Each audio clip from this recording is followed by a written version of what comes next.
नमस्कार दोस्तों, जय Shri Ram.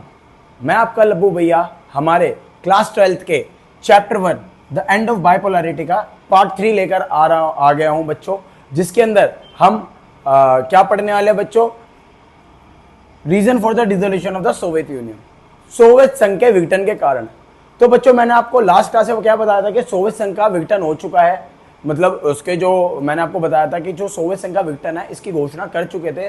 The end of Soviet union declaration जो था वो हो चुका था, जहां पर मैंने आपको बताया था बच्चों कि बोरिस येल्सिन ने और साथ में कुछ देशों के समूह ने मिलकर सोवियत संघ की जो एक तरीके से हमारी अंत है, मतलब सोवियत संघ का जो एक तरीके से डिसोल्यूशन है, सोवियत संघ का जो विघटन है, उसकी घोषणा, उसका डिक्लेरेशन कर दिया था सब लोगों ने मिलकर। बच्चों, डिक्लेरेशन के बाद हमने जो टॉपिक पढ़ा था वो क्या पढ़ा था कि जो कम्युनिस्ट रूल था उसकी क्या कमियां थी। आज हम पढ़ेंगे write down the reason for the dissolution of the Soviet Union. बच्चों देखो, हर एक सवाल का, हर एक टॉपिक का आंसर अलग अलग होता है। उस तरीके से अभी जो मैं आपको पढ़ा रहा हूँ, रीजन पढ़ा रहा हूँ। पहले मैंने आपको किसका पढ़ाया था कि कम्युनिस्ट रूल की क्या कमियां थी। कम्युनिस्ट रूल मतलब शासन व्यवस्था में क्या कमियां थी जिस वजह से सोवियत संघ का विघटन हुआ। अब हम पढ़ रहे हैं कि सोवियत संघ के विघटन के कारण क्या थे। पहले हमने क्या पढ़े कि कमियां जो शासन में थी उसमें कमियां क्या क्या थी, मतलब शासन को हमने थोड़ा खोलकर पढ़ा था। हालांकि यहाँ पर भी एक आधा पॉइंट हमें गवर्नमेंट रूल के अकॉर्डिंगली कुछ ना कुछ मिलेगा, लेकिन कहीं ना कहीं अगर आप देखोगे तो आपको सारी चीजें समझ आएंगी। जहां पर मैं बच्चों आपको बता रहा था कि जो अपना कम्युनिस्ट रूल था उसमें बहुत सारी कमियां थी, जिसके अंदर सारी की सारी चीजें क्या थी, मतलब उसको एंड करने में पूरा साथ दे रही थी, मतलब सोवियत संघ के खत्म होने पे सोवियत संघ के विघटन का पूरा साथ दे रही थी। अब मैं बात करूंगा कि उसके कारण क्या थे। मैं आपको फिर बता रहा हूं बच्चों कि हर एक टॉपिक का सवाल अलग होता है और हर एक टॉपिक का जो एक तरीके से सवाल का तरीका होता है वो अलग होता है। जैसे अभी जो करंट मैं आपसे पूछ रहा हूँ कि write down the reason for the dissolution of the Soviet Union. अभी मैंने आपसे पूछा विघटन के कारण, हमारा इसमें से आया विघटन के कारण। अभी मैं जो नेक्स्ट पॉइंट पढ़ाऊंगा उसमें होता है विघटन के परिणाम। तो परिणाम और कारण में बच्चों जमीन आसमान का फर्क होता है कि परिणाम के बाद मतलब परिणाम क्या, मतलब एक तरीके से रिजल्ट क्या है, उसके बाद हुआ क्या। समझ आ रही है मेरी बात? और ये स्थिति क्या है, उसकी रीजन, मतलब ये एक तरीके से समझ लो कि बता रहे हैं कि किस किस वजह से सोवियत संघ बर्बाद हुआ या सोवियत संघ का एंड हुआ। और हम जब परिणाम करेंगे तो उसमें देखेंगे जब सोवियत संघ के खत्म होने के बाद क्या क्या चीजें हुई। तो दोनों में बहुत फर्क है। तो सवाल का जो है ना, वो एक तरीके से आप उस सवाल के पॉइंट को जरूर कैच करें और उसको कैच करके आंसर फिल करें अपनी कॉपीज में। जैसे कि मैं आपको बता रहा हूं reason for the dissolution of the Soviet Union. तो सबसे पहला रीजन क्या है बच्चों? Political and economical aspiration of the people. बच्चों, जो सरकार थी वो जनता की आकांक्षाओं को, मतलब जो राजनीतिक और जो आर्थिक आकांक्षाएं थी वो जनता की पूरी नहीं कर पा रही थी। जैसे आपको याद हो तो एम्प्लॉयमेंट का जो जिम्मा होता है क्या बोलते हैं उसको, सोशलिज्म के सिस्टम पे या सोवियत सिस्टम में जो एम्प्लॉयमेंट का जो एक तरीके से पूरा का पूरा फोकस होता है वो किसका होता है? गवर्नमेंट के हाथ में होता है। अब एम्प्लॉयमेंट कैसे रहेगा बच्चों जब प्रोडक्शन ही जीरो हो जाएगा? अब प्रोडक्शन जीरो कैसे? आपको मैंने बताया था कि इकोनॉमिक सिस्टम पूरा का पूरा तबाह हो चुका था पूरा सोवियत संघ का। अब सोवियत संघ का इकोनॉमिक सिस्टम बर्बाद हो चुका है, प्रोडक्शन कुछ हो नहीं रहा, तो लोगों को जॉब्स कहां से मिलेगी? तो पहली बात, जो लोगों की पॉलिटिकल और वो मतलब पॉलिटिकल एस्पिरेशन का मतलब क्या होता है, जो जनता चाहती थी कि भाई इस तरीके का शासन हो, इस तरीके का जो नेता है वो इस तरीके का हम पे रूल करे, ये सारी की सारी चीजें वहां पर पॉसिबल नहीं हो पा रही थी, जिस वजह से लोगों की economic and political aspiration fulfil नहीं कर पा रही थी जो गवर्नमेंट थी वहां की। सेकंड पॉइंट देखिए बच्चों क्या लिखा है, bureaucrats control on Soviet system. अब बच्चों क्या था कि जो सोवियत सिस्टम मैंने आपको बताया था कि लास्ट क्लास के अंदर कि सोवियत सिस्टम जो था पूरा का पूरा एक तरीके से करप्ट हो चुका था। और करप्ट कैसे होता है? जो वहां के ब्यूरोक्रेट्स होते हैं ना, उनके थ्रू करप्ट होता है। अब सारी की सारी पावर किस पे? जैसे बच्चों इंडिया का समझ लो कि जैसे अगर मैं बताऊं इंडिया के अंदर सरकारी अफसरों पर कितनी पावर होती है, वो जब इतनी पावर है कि हमारे इधर मिक्स्ड इकोनॉमी है, अगर हमारे इधर जब सोशलिस्ट इकोनॉमी होती तो उनके पास और ज्यादा पावर होती। अब यही आप समझो कि ऐसे सरकारी अधिकारी जो सोवियत संघ में रह रहे होंगे उनके पास कितनी पावर होगी। तो उन्होंने अपनी पावर का क्या करा बच्चों? बहुत ही गलत इस्तेमाल किया, ओवर यूज किया, जिससे अपने आप को उन्होंने स्पेशल कैटेगरी में एक तरीके से स्पेशल प्रोविजंस के बेसिस पर रखा। मतलब उन्होंने अपने लिए बहुत सारे विशेषाधिकार रखे आम जनता से ज्यादा। मतलब ब्यूरोक्रेट्स का पूरा कंट्रोल हो चुका था सोवियत सिस्टम पर। क्यों? क्योंकि सारी पॉलिसीज को यही चलाने वाले। अब ब्यूरोक्रेट्स का काम क्या होता है? इन पॉलिसीज पर जो भी गवर्नमेंट ने पॉलिसीज बनाई, जो भी गवर्नमेंट ने रूल बनाए, उन सब पर एक तरीके से एडमिनिस्ट्रेटिव वर्क जो होता है ब्यूरोक्रेट्स का होता है। मतलब सारा काम किस पर आधारित है? नौकरशाही पर आधारित है, ब्यूरोक्रेट्स पर आधारित है। अब ब्यूरोक्रेट्स काम कैसे कर रहे थे? अपने हिसाब से कर रहे थे। जब वो काम अपने हिसाब से कर रहे थे बच्चों, तो एक तरीके से कैसे हो रहा था कि जो सोवियत सिस्टम है उसको सरकार नहीं, उसको कौन चला रहे? ब्यूरोक्रेट्स। तो ऐसे में क्या लगता है कि जो कंट्रोल था सोवियत सिस्टम पर, पूरा का पूरा किसका हो गया था? ब्यूरोक्रेट्स का हो गया था। अगला, bad rule of communist government. ये हमने पिछले क्लास में लास्ट के अंदर विस्तार से 5 पॉइंट पढ़े हैं। इसमें आपको कोई कंफ्यूजन नहीं होगी कि कम्युनिस्ट रूल जो था, जो कम्युनिस्ट गवर्नमेंट थी, वो बहुत ही गलत तरीके से शासन कर रही थी, जिसकी कमियां हमने लास्ट क्लास में पढ़ी थी। ठीक है बच्चों, जिसको इसको पढ़ना है वो लास्ट क्लास में जाके लास्ट टॉपिक को पढ़ लेंगे। मतलब जो मेरा सेकंड लेक्चर था उसके लास्ट टॉपिक में जाके पढ़ लेंगे, जो मैंने कल अपलोड किया था। Soviet Union spent money on East Europe to they can be with them. याद है बच्चों, मैंने आपको लास्ट क्लास में क्या बताया था? पहली दुनिया, दूसरी दुनिया, तीसरी दुनिया। दूसरी दुनिया कौन सी थी बच्चों? जो सोवियत संघ के कंट्रोल में आती थी, सोवियत ब्लॉक कहा जाता था जिसको, सोवियत खेमा कहा जाता था जिसको बच्चों। अब ये जो सोवियत खेमा होता था ना, अब क्या है कि सरकार का काम क्या है? जो हमारा सोशलिज्म है इसका काम क्या है? कि जन कल्याण करना। अब जन कल्याण करना है किसका? अब उनको यकीन दिलाना है ना कि जन कल्याण जो होगा वो सरकार द्वारा किया जाएगा। तो अब इन्होंने क्या करा बच्चों? मैक्सिमम पैसा, जो उनको बिलीव नहीं कर रहे थे कि नहीं ऐसे सिस्टम चल ही नहीं सकता, हमें कुछ ना कुछ चीजें प्राइवेटाइज करनी पड़ेगी, लोग जब खुद कमाने लगेंगे तो हमारी इकोनॉमी ज्यादा बढ़ेगी। तो ऐसा लोगों के मन में सवाल ना है, इसलिए इन्होंने क्या करा? जो इनके ब्लॉक के थे, सोवियत ब्लॉक के लोग थे, मतलब ईस्ट यूरोपियन कंट्रीज थी जो सोवियत ब्लॉक में आती थी, मतलब सेकंड वर्ल्ड में आती थी, इन सबको ये आर्थिक रूप से बहुत ज्यादा सहायता करते थे। मतलब सारा पैसा उन्हीं पे खर्च करते थे। अपने देश को चलाने से ज्यादा ये उन देशों पर खर्च करते थे ताकि वो उनसे क्या रहे? जुड़े रहें, ताकि दे कैन बी विद देम, ताकि वो सारे उनके साथ जुड़े रहें, अलग ना हो। अगला क्या? Miss informing people that the Soviet union is developing. मतलब लोगों को एक तरीके से बहकाना कि सोवियत संघ डेवलप कर रहा है, हालांकि सोवियत संघ कुछ डेवलप नहीं कर रहा, टेक्नोलॉजिकली बहुत पीछे था। ठीक है बच्चों, जो इंफ्रास्ट्रक्चर था वो भी बहुत बुरा था। ये सारी चीजों को लेकर सोवियत संघ बिल्कुल भी अपना विकास नहीं कर रहा था, मतलब इन चीजों से डेवलप नहीं करता। उनके नाम का डेवलपमेंट क्या था? ज्यादा से ज्यादा हथियार बनाना, बस। हथियार क्यों बनाना? क्योंकि अमेरिका और उनके बीच में कभी भी युद्ध हो सकता था, तो उस युद्ध की तैयारी में अमेरिका और सोवियत संघ ने कई ज्यादा हथियार बनाए, लेकिन अमेरिका उससे ज्यादा चला और प्लस अमेरिका के पास सोवियत संघ से भी ज्यादा रिसोर्सेज, जिस वजह से अमेरिका ने क्या करा बच्चों के अपनी टेक्नोलॉजी पर भी बहुत अच्छे से ध्यान दिया और अपने इंफ्रास्ट्रक्चर पर भी ध्यान दिया। लेकिन सोवियत संघ ने सिर्फ और सिर्फ किस पर? वेपन, मतलब एक तरीके से जो हमारे न्यूक्लियर वेपन्स थे उनके ऊपर ही ध्यान दिया, सारा पैसा उसी पर लगाया। जो इंफ्रास्ट्रक्चर, जो टेक्नोलॉजी थी उस पर पैसा बिल्कुल भी नहीं लगाया, जिस वजह से जो और मतलब जब ये वेपन वगैरह बना रहे थे तो लोगों को मिसलीड कर रहे थे, मतलब एक तरीके से मिस इन्फॉर्म कर रहे थे कि हम जो है बहुत ज्यादा डेवलपमेंट कर रहे हैं, लेकिन ऐसा कुछ भी नहीं था बच्चों। नेक्स्ट पॉइंट देखो क्या लिखा है? Maximum use of resources on nuclear weapon. जैसा कि मैंने आपको बताया कि न्यूक्लियर वेपन, परमाणु हथियारों पर ही सारा का सारा रिसोर्सेज, सारा का सारा पैसा खर्च कर रहे थे। Lagging behind western countries in technology and infrastructure. जैसे मैंने बताया कि टेक्नोलॉजी, प्रौद्योगिकी के मामले में और एक तरीके से हमारा इंफ्रास्ट्रक्चर के अकॉर्डिंगली, मतलब बुनियादी ढांचे के आधार पर पूर्वी देशों से पश्चिमी देशों से, वेस्टर्न कंट्रीज से काफी पीछे, मतलब अमेरिका से कंपेयर करेंगे अगर इन दोनों चीजें पे, इंफ्रास्ट्रक्चर और अपना टेक्नोलॉजी के बेसिस पे, तो सोवियत संघ बहुत ही पीछे था। किससे? अमेरिका से। और अमेरिका ही छोड़ो बच्चों, पूर्वी जो पश्चिमी देश थे, अमेरिका के ब्लॉक के भी देश थे, उनसे भी काफी पीछे था इन दोनों चीजों के अंदर। नेक्स्ट देखो बच्चों, प्रोमिनेंस ऑफ रशिया। ये मैंने आपको लास्ट क्लास में बताया था कि जो सोवियत संघ है वो सिर्फ और सिर्फ रशिया की प्रमुखता दिखाता था। ठीक है, रूसी प्रमुखता को ज्यादा बढ़ावा देता था, हमारा हर एक चीज में सबसे पहले प्रायोरिटी किसको देता था? रशिया को देता था। जिस वजह से जो बाकी के, अब आपको मैं याद हो तो मैंने क्या बताया था कि सोवियत संघ क्या है? 15 गणराज्यों का एक समूह है, 15 गणराज्यों का एक संघ है। अब ये 15 गणराज्यों में से वो सिर्फ एक ही गणराज्य पे ध्यान देगा तो बाकी गणराज्य खुश रहेंगे।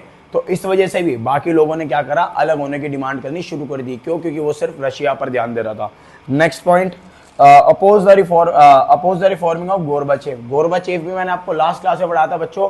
गोर्बाचेव के जितने भी एक तरीके से विकास कार्य थे, जैसे कि उसने, मैंने आपको बताया था कि वो कैपिटलिज्म की तरफ ज्यादा जा रहा था, तो उसका जनता ने और सोवियत संघ की सरकार के जितने भी नेता थे सबने क्या किया, विरोध किया कि हम तो समाजवादी, हम पूंजीवादी स्ट्रक्चर पर नहीं जाएंगे, हम जो है हम उसी में रहेंगे, घमंड में रहे। और इन्होंने क्या करा, इनके घमंड से ही पूरा का पूरा जो सोवियत संघ था पूरा तबाह हो गया। नेक्स्ट पॉइंट देखो बच्चों, economy stagnant and shortage of consumer goods.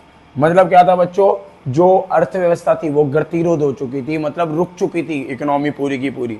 मतलब रुक पूरी तो नहीं रुकी होगी, लेकिन बच्चों के जो स्पीड जो चल रही थी ना इकोनॉमी की, वो बहुत ही ज्यादा रुक गई थी, गतिरोध हो चुकी थी इकोनॉमी। और गतिरोध होने के साथ साथ जो प्रोडक्शन है किसका, कंज्यूमर गुड्स का, मतलब जो लोग, आम लोग जो चीजों को कंज्यूम करते थे, वो सारी की सारी चीजें क्या हो चुकी थी बच्चों, एक तरीके से बंद हो चुकी थी, क्योंकि प्रोडक्शन बिल्कुल ही रुक गया था।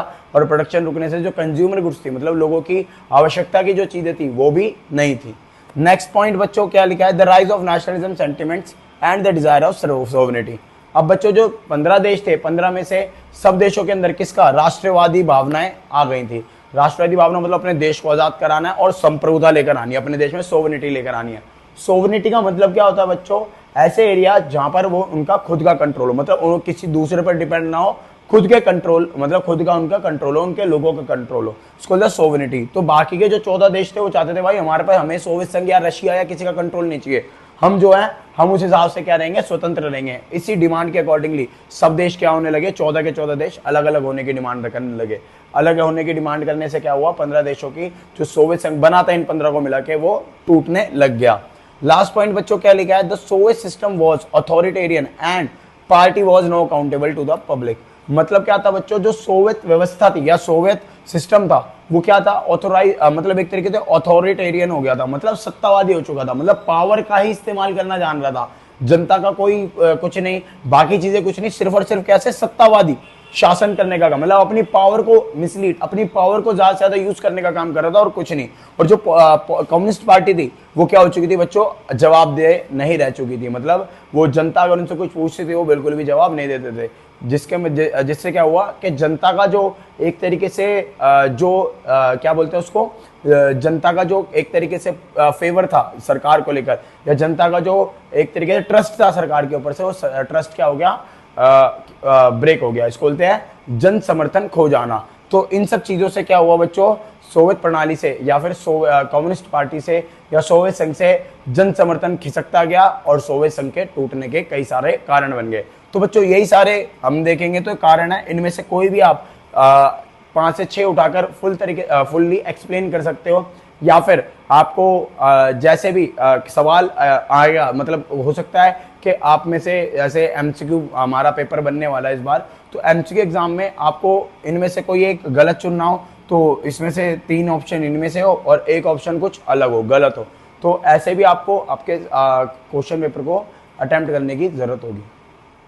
तो दोस्तों अभी हमने पढ़ा reason for the dissolution of Soviet Union, ठीक है बच्चों। अब एक तरीके से हमने क्या पढ़ा, reason for the dissolution of the Soviet Union. अब हम पढ़ेंगे consequences of the dissolution of Soviet Union, मतलब सोवियत संघ के विघटन के परिणाम।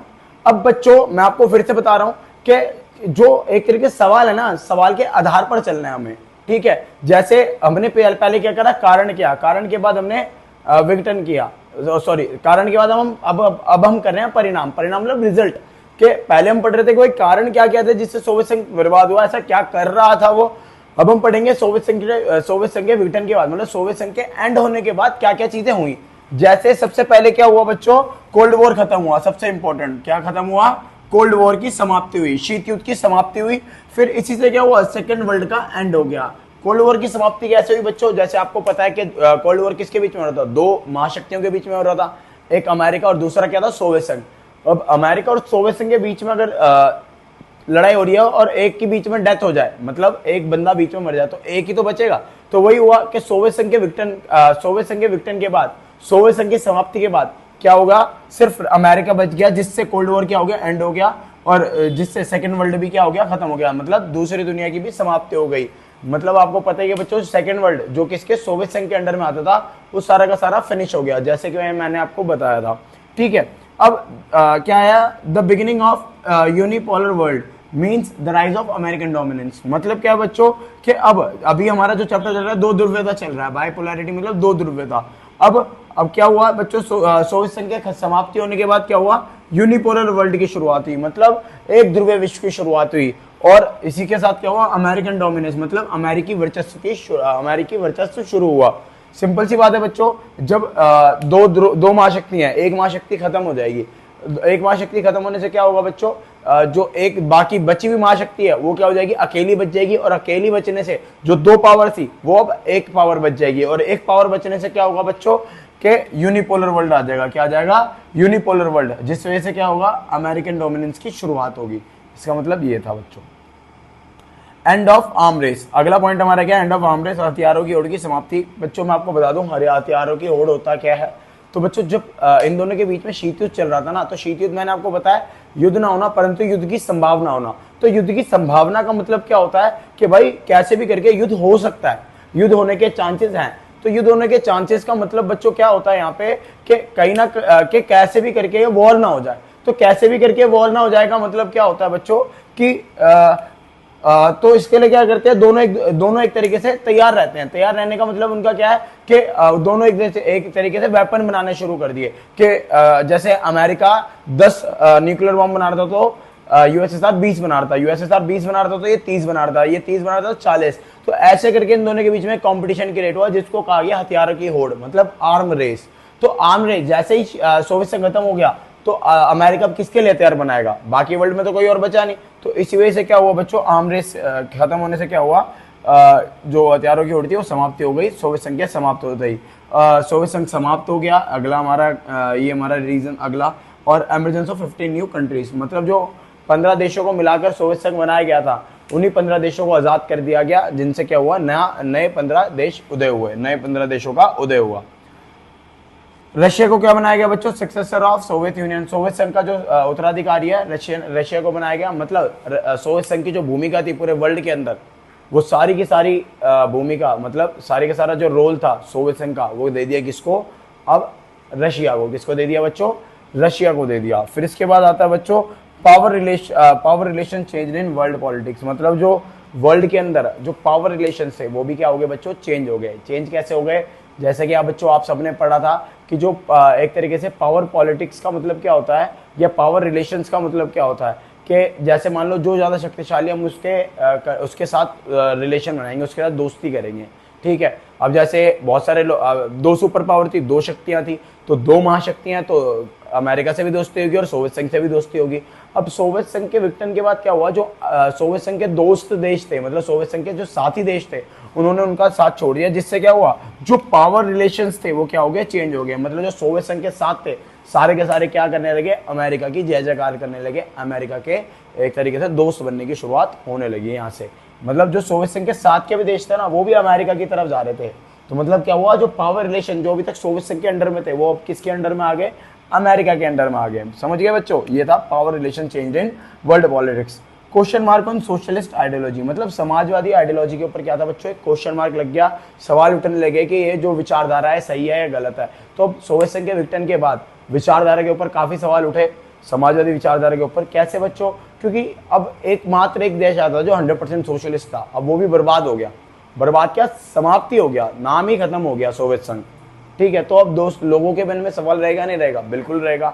भारत भी एक ऐसा देश था बच्चों जिसके अंदर ये क्या था बच्चों, सवाल था सोवियत संघ के विघटन के बाद। जैसे सोवियत संघ का विघटन हुआ तो भारत भी क्या करा बच्चों, कैपिटलिज्म एंड लिबरलिज्म की तरफ जाने लगा। वही बात है कि question mark on socialist ideology, Samajwadi विचारधारा के ऊपर सवाल उठने लगे, जिस वजह से क्या हुआ, पूंजीवादी और उदारवादी विचारधारा का जो डोमिनेंस था, वर्चस्व था, वो शुरू हो गया। मतलब पूरे विश्व के अंदर इनका कैपिटलिज्म का बोलबाला हो गया। क्यों, क्योंकि ये तो सक्सेसफुल है, ये तो तबाह हुए नहीं। और तबाह कौन हुआ, तबाह हुए समाजवादी देश। समाजवादी देश तबाह होने की वजह से लोग किसकी तरफ शिफ्ट होने लगे, कैपिटलिज्म और लिबरलिज्म की तरफ शिफ्ट होने लगे। अब बच्चों दे अडॉप्टेड शॉक थेरेपी, जैसे सोवियत संघ की समाप्ति हुई तो जितने भी देश थे 15 के 15 या मेनली रशिया, यहाँ पर इन्होंने शॉक थेरेपी को अपनाया। शॉक थेरेपी क्या थी, कैसे थी, वो मैं आपको आगे शॉक थेरेपी के पॉइंट में बताता हूँ कि शॉक थेरेपी क्या चीज़ थी, ठीक है बच्चों। फिर भी एक तरीके से समझ लो कि शॉक थेरेपी क्या था, एकदम से इकोनॉमी को चेंज करने का इन्होंने कसम खाई थी, जिस वजह से इनको भी काफी भारी नुकसान हुआ, वो हम पढ़ेंगे शॉक थेरेपी के अंदर। लास्ट हमारा क्या है, increasing the importance of liberal democracy. मतलब बच्चों डेमोक्रेसी तो सोशलिस्ट भी होती है और डेमोक्रेसी लिबरल भी होती है, लेकिन सोवियत संघ के विघटन के बाद क्या अब जो सोशलिस्ट डेमोक्रेसी थी, ठीक है, उनके उसके ऊपर तो सवाल उठने लगे, तो अब लोगों ने कौन सी डेमोक्रेसी एक्सेप्ट करने लगे, लिबरल डेमोक्रेसी। मतलब ऐसी डेमोक्रेसी जहाँ पर लोगों को पूरी तरीके से स्वतंत्रता मिलती है, आर्थिक स्वतंत्रता भी, अपने तरीके से एक वो व्यक्तिगत रूप से भी बहुत सारी चीज़ें कर सकते, मतलब इंडिविजुअली बेस पर भी बहुत सारी चीज़ें कर सकते थे। तो दोस्तों अभी आपने पढ़ा consequences of the dissolution of the Soviet Union, मतलब क्या है कि सोवियत संघ के विघटन के परिणाम। अब बच्चों जैसे कि मैंने आपको बताया था कि सवाल समझ के उसका आंसर देना, जैसे इस सबसे पहले मैंने कराया था आपके रीजन, कारण, सोवियत संघ के विघटन के कारण, फिर मैंने आपको कराया परिणाम, परिणाम के बाद अब मैं आपको क्या करा रहा हूं बच्चों, परिणाम ही तो करा रहा हूं, लेकिन कहां पे, डेवलपिंग कंट्रीज लाइक इंडिया, मतलब विकासशील देशों के बीच जो सोवियत संघ के विघटन है उसका क्या परिणाम था। तो सवाल को ढंग से समझ के उसका आंसर देना। जैसे कि अगर मैं इस सवाल के बारे में बात करूं, consequence of the dissolution of Soviet union in developing countries like India, मतलब सोवियत विकासशील देश जैसे भारत जैसे देशों में, विकासशील जैसे भारत जैसे देशों के अंदर बात करें तो सोवियत संघ के विघटन के क्या परिणाम थे। सबसे पहला परिणाम था America got more opportunity to interfere in the domestic politics of developing countries. मतलब क्या है बच्चों इसका, कि अब क्या हुआ कि अगर मैं इसको पहले हिंदी में बता दूं, क्या है कि America got more opportunity to interfere in domestic politics of developing countries, मतलब जो भी विकासशील देश है इनकी जो घरेलू राजनीति है, इनमें अमेरिका को ज्यादा चांसेस मिले क्या, किस चीज के करने के, इंटरफेयर करने के, हस्तक्षेप करने के। हस्तक्षेप कैसे, मतलब अब बच्चों क्या था, कभी भी किसी भी देश को कोई प्रॉब्लम होती थी या कोई भी घरेलू मसला होता था किसी भी देश का, मतलब इंडिया का मान लो या पाकिस्तान का मान लो या किसी भी देश का मान लो, जो एक तरीके के उस समय क्या थे, 1991 के समय में डेवलपिंग कंट्रीज थे। अब इन विकासशीलों की कोई विकासशील देशों की कोई भी समस्या होती थी तो ये जिनसे इनके ज्यादा रिलेशन अच्छे हैं उन देशों के साथ ये एक तरीके से क्या करते थे बच्चों, दोस्ती वगैरह करते थे। जैसे भारत की दोस्ती उस समय सोवियत संघ के साथ थी, तो भारत ऐसे समय में जब उनके पास कोई प्रॉब्लम होती थी तो सोवियत संघ से बात करता था या सोवियत संघ से बातचीत करता था। तो बच्चों अब यहाँ पर क्या हुआ कि सोवियत संघ अब रहा नहीं, सोवियत संघ का विघटन हो गया, तो इसका परिणाम क्या हुआ कि अब अमेरिका को चांस मिला ऐसे देशों में जहां पर सोवियत संघ की दोस्ती थी वहां पर इंटरफेयर करने की, मतलब उन पर हस्तक्षेप करने की। पहला रीजन मतलब पहला परिणाम तो ये था। दूसरा, दे पुश कम्युनिस्ट आइडियोलॉजी। अब क्या हुआ बच्चों, जब तक समाजवाद था और सक्सेसफुल था तब तक पूरी दुनिया को लग रहा था कि समाजवाद ठीक है, लेकिन जैसे ही सोवियत संघ के विघटन के बाद समाजवाद या फिर साम्यवाद जो था विफल हुआ, विफल होने के साथ साथ कई सारे देशों ने अपनी अर्थव्यवस्था बदल दी, मतलब अपनी अर्थव्यवस्था की जो एक तरीके से नीति थी बदल दी। मतलब जो साम्यवादी अर्थव्यवस्था थी उससे पलटकर सब किस पे आ गए, कैपिटलिस्ट की तरफ आ गए, मतलब पूंजीवादी अर्थव्यवस्था की तरफ आ गए। तो ये हुआ दे पुश कम्युनिस्ट आइडियोलॉजी, मतलब बच्चों क्या हुआ कि उन्होंने कम्युनिस्ट आइडियोलॉजी को हटा दिया और उसकी जगह कैपिटलिस्ट या लिबरलिज्म जो आइडियोलॉजी थी उसको एक्सेप्ट किया। देखो जैसे अगली बात क्या थी, American control on world's important organization like IMF and world bank. मतलब अमेरिका अब अकेला देश बचा, पहले दो देश थे, तो इन बड़ी बड़ी अंतर्राष्ट्रीय संगठनों के जो भी संस्थाएं थी अंतर्राष्ट्रीय, इन सब पे कंट्रोल किसका था, दोनों का था। लेकिन अब सोवियत संघ क्या हो गया, हट गया, तो सोवियत संघ हटने के बाद कौन रह गया, सिर्फ और सिर्फ अमेरिका। एक सुपर पावर रहने की वजह से क्या रह गया बच्चों, सिंगल सुपर पावर की वजह से इन सब बड़ी बड़ी ऑर्गेनाइजेशंस पर भी किसका कंट्रोल रह गया, अमेरिका का भी। अब ये वो थे बच्चों IMF और वर्ल्ड बैंक जो इन डेवलपिंग कंट्रीज की बहुत ज्यादा मदद कर सकते थे। कैसे बच्चों, जैसे मैंने आपको बताया था कि अगर देश को बढ़ाना है तो व्यापार से रिलेटेड अगर कोई काम करेगा तो IMF ही करेगा, इंटरनेशनल मॉनेटरी फंड्स, मतलब ट्रेड रूल्स वगैरह या फिर ये सारी मतलब WTO हो गया या फिर IMF हो गया, ये सारी संस्थाएं किसी डेवलपिंग कंट्रीज को आगे बढ़ने में सहायता दे सकती थी। ठीक है, अब इनके ऊपर कंट्रोल किसका हो गया, अमेरिका का। तो अमेरिका के कंट्रोल होने की वजह से क्या हुआ, ये कहीं ना कहीं इफेक्ट कर गया इसको डेवलपिंग कंट्रीज को। नेक्स्ट देखो बच्चों क्या लिखा है, multinational companies get the facilities of uncontrolled investment in India and other developing countries. मतलब क्या बच्चों कि अब जो मल्टीनेशनल कंपनीज है, मतलब बहुराष्ट्रीय कंपनियां जो थी, उनको भी अब क्या मिल गया, फ्री चांस मिल गया भारत जैसे देशों में एक तरीके से इन्वेस्ट करने का, भारत जैसे देशों में निवेश करने का। कैसे, फ्रीली। अब पहले क्या था कि हम पूरी तरीके से नहीं समाजवादी थे भारत 1991 से पहले, लेकिन जैसे सोवियत संघ का विघटन हुआ तो हमारे पास चांस हो गया कि भाई जो समाजवाद था वो क्या हो गया, विफल हो गया, तो अब हमें भी कहीं दूसरी तरफ जाना चाहिए। तो दूसरी तरफ हमने क्या देखा बच्चों, कैपिटलिस्ट, और कैपिटलिस्ट के अकॉर्डिंगली हमने भी क्या करा, खुले बाजार की नीति अपनाई। खुले बाजार की नीति को हम कहते हैं उदारवाद, मतलब लिबरलिज्म। तो लिबरलिज्म के चलते ही हमने भी ये सारी चीजें एक्सेप्ट करी, और इंडिया में 1991 के बाद, मतलब सोवियत संघ के विघटन के बाद ही भारत में क्या है बच्चों, बहुत सारी मल्टीनेशनल कंपनीज आई। जैसे आप जितनी भी मल्टीनेशनल कंपनीज सुनते हो, मैकडोनल्ड्स, या फिर आप स्टारबक्स, या फिर आप बात करो तो सुजुकी, पैनासोनिक, ये सारी वो कंपनीज है जो इंडिया के बाहर की हैं। ये सब इंडिया में कब आकर आनी शुरू हुई, 1991 के बाद, जब भारत ने क्या करा, ये सारी चीज़ें, मतलब एक तरीके से ये सारी मतलब एक तरीके से क्या बोलेंगे उसको, कि भारत ने जब लिबरलिज्म को एक्सेप्ट किया। तो लिबरलिज्म को एक्सेप्ट करने का रीज़न क्या था भारत को लिबरलिज्म एक्सेप्ट करने का रीज़न सिर्फ एक था, और वो क्या था बच्चों, हमारा सोवियत संघ का विघटन। अब इसका रीज़न क्या है कि समाजवाद तो रहा नहीं, साम्यवादी रहा नहीं, तो साम्यवाद को हटाकर अगर मैं बात करूँ तो बच क्या गया हमारे पास, सिर्फ और सिर्फ कैपिटलिज्म, लिबरलिज्म, जिसको एक तरीके से पूरा का पूरा चांस मिला भारत जैसे डेवलपिंग कंट्रीज में इंटरफेयर करने का फ्रीली। तो दोस्तों, यूनिपोलर वर्ल्ड हमारा नेक्स्ट टॉपिक। जैसा कि हमने पढ़ा अभी कि सोवियत संघ के विघटन के बाद एक ध्रुवीय विश्व की स्थापना हुई, मतलब after the dissolution of Soviet union the unipolar world will started. मतलब यूनिपोलर वर्ल्ड स्टार्ट हो, तो बच्चों यूनिपोलर वर्ल्ड है क्या, जैसा कि मैंने आपको बताया, जब विश्व में एक ही महाशक्ति रह जाती है, जब विश्व में एक ही महाशक्ति रह जाती है, तो ऐसे विश्व को हम क्या कहते हैं, यूनिपोलर वर्ल्ड, या फिर एक ध्रुवीय विश्व। ठीक है, जैसे कि मैंने only one super power in the world जब रह जाए। और इसकी शुरुआत कब हुई बच्चों, 1991 में, जब किसके डिसोल्यूशन ऑफ यूएसएसआर, मतलब सोवियत संघ के विघटन के बाद ही यूनिपोलर वर्ल्ड की शुरुआत हुई तुरंत। ठीक है बच्चों, अब क्या था बच्चों, अमेरिका सोवियत संघ के बाद अमेरिका को कोई भी चैलेंज नहीं कर सकता था, कैसे भी, किसी भी चीज़ में अमेरिका को कोई चैलेंज नहीं कर सकता। 1991 में इतना पावरफुल हो चुका था अमेरिका। ठीक है बच्चों, अब क्या था कि capitalist ideology will became great after the failure of socialist economy. मतलब क्या था कि कैपिटलिस्ट जो आइडियोलॉजी थी वो पूरे वर्ल्ड में फेमस हो चुकी थी। इसका रीज़न सिर्फ एक था बच्चों, और वो क्या था कि जो सोशलिस्ट इकोनॉमी थी या सोशलिस्ट आइडियोलॉजी थी वो क्या हो गई थी, फेल हो चुकी थी। क्या हो चुकी थी, फेल हो चुकी थी, विफल हो चुकी थी, जिस वजह से किसका बोलबाला था हर जगह पर, कैपिटलिस्ट का, पूंजीवादी अर्थव्यवस्था का बोलबाला था, सिर्फ और सिर्फ समाजवादी के विफल होने से। नेक्स्ट क्या है बच्चों, America's military expenditure and quality of military technology. मतलब अमेरिका का जो सैन्य खर्च था प्लस अमेरिका का जो एक तरीके से क्वालिटी ऑफ मिलिट्री टेक्नोलॉजी, मतलब जो उनकी जो सैन्य तकनीक या सैन्य प्रौद्योगिकी की जो गुणवत्ता थी वो इतनी ज़्यादा बढ़िया थी बच्चों के, विश्व में कोई भी ऐसा देश नहीं था कि जो अमेरिकी फौज से, मतलब अमेरिकन आर्मी से टक्कर ले सके।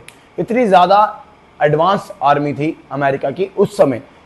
उसका रीज़न क्या था, सिर्फ उनका वो बहुत ज़्यादा पैसा खर्च करते थे, मतलब मिलिट्री एक्सपेंडिचर, इतना ज़्यादा पैसा खर्च करते थे मिलिट्री पर कि मतलब एक तरीके से कि मिलिट्री काफ़ी ज़्यादा डेवलप्ड होती उनकी, एक तरीके देखा जाए तो। और अगला है क्वालिटी ऑफ मिलिट्री टेक्नोलॉजी, मतलब मिलिट्री की टेक्नोलॉजी की क्वालिटी भी बहुत अच्छी थी हर एक चीज़ में, चाहे आप कम्युनिकेशन के बेसिस पे कह लो, किसी बेसिस पे, हर तरीके से ये आगे थे आर्मी को लेकर, मतलब मिलिट्री को लेकर, जिस वजह से कोई भी दूसरा देश इनकी सेना से टक्कर नहीं ले पाता था। अब बच्चों आपने इनका नाम सुना होगा, जीन्स, कोक, पेप्सी, ये सारे प्रोडक्ट बच्चों किसके हैं, कहाँ के हैं, ये सारे प्रोडक्ट कहाँ के हैं, अमेरिका के। अब ये क्या है, अब जो फूड या फिर कोई हमारा पहनावा होता है तो एक कल्चर होता है, हमारी संस्कृति पर क्या, हमारी संस्कृति होती है। अब क्या था, ये जो अमेरिकन कल्चर था इसका, जीन्स, कोक, पेप्सी, ये पूरे वर्ल्ड के अंदर हावी हो चुका था।